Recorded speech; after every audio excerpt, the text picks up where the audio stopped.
The child poverty rate in the U.S. has more than doubled just a year after dropping to historic lows. Stephanie Sy takes a look at new census data out today and what led to this increase. Back in 2021, as the economy reeled from the pandemic, a one-year expansion of the child tax credit led to a historic 46% decline in the U.S. child poverty rate. It dropped from 9.7% to 5.2%. New census data out today shows a dramatic reversal, with the rate of children in poverty skyrocketing to 12.4% in 2022. That's higher than pre-pandemic levels. To help us understand what's behind the numbers, I'm joined by Catherine Rampell, a NewsHour special correspondent and columnist at The Washington Post. Catherine, it's good to see you. We are talking about the largest one-year jump on record for what's called the supplemental poverty rate. That includes the value of government benefits. Were you expecting this big of a spike, and what kind of hardships does this translate into for the 5 million more children now in this category? I think most people who follow this issue were expecting some increase in the number of children who had fallen into poverty, or maybe were pushed into poverty, depending on how you look at it.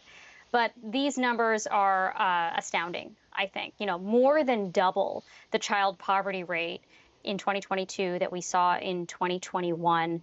A result partly, of course, of the fact that cost of living has gone up. Some of the expenses that are taken into account in that measure, work expenses, medical expenses, et cetera, have gone up. But primarily it is due to a policy choice that lawmakers made, which was to basically let a number of pandemic-era programs lapse, chiefly the child tax credit, as you mentioned, but some others as well. What does this mean for families and children? I know that some food pantries reported last year that they did see a rise in the number of people, for example, seeking food assistance. Absolutely. So if you look at a number of surveys collected by the Census Bureau, as well as other government institutions, the implementation of that expanded child tax credit or child allowance was associated with a significant decline in measures of food insecurity, financial insecurity, whether people could pay sudden bills, for example. And as you might expect, when that support disappeared, you saw the reverse. You saw greater need for food assistance, whether it's from food pantries or otherwise. Other signs of financial hardship rose as a result of that program being taken away. And if you look, in fact, at the surveys conducted over how people had been spending those funds, because the Census Bureau had been collecting data on that, it showed that parents primarily reported using the child tax credit dollars on things like basic household necessities, rent, childcare, school supplies, groceries. So again, when that support was taken away, you saw those kinds of hardships return to what they had been before the pandemic, in fact, higher than they had been before the pandemic. Yeah, and not to mention that we had 9% inflation in certain months last year for basic essentials. As you write in your Washington Post column today, Catherine, the reason the Biden policy packed such a, quote, powerful poverty-fighting punch is that it was not conditional on any minimal level of income or earnings. Why does unconditional cash assistance have a different impact in your view?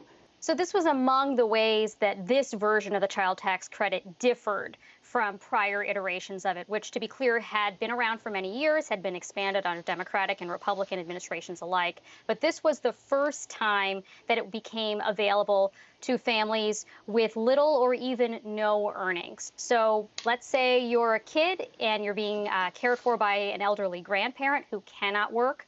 Your household got that funding too and was able to use it to pay for those necessities to be lifted out of poverty.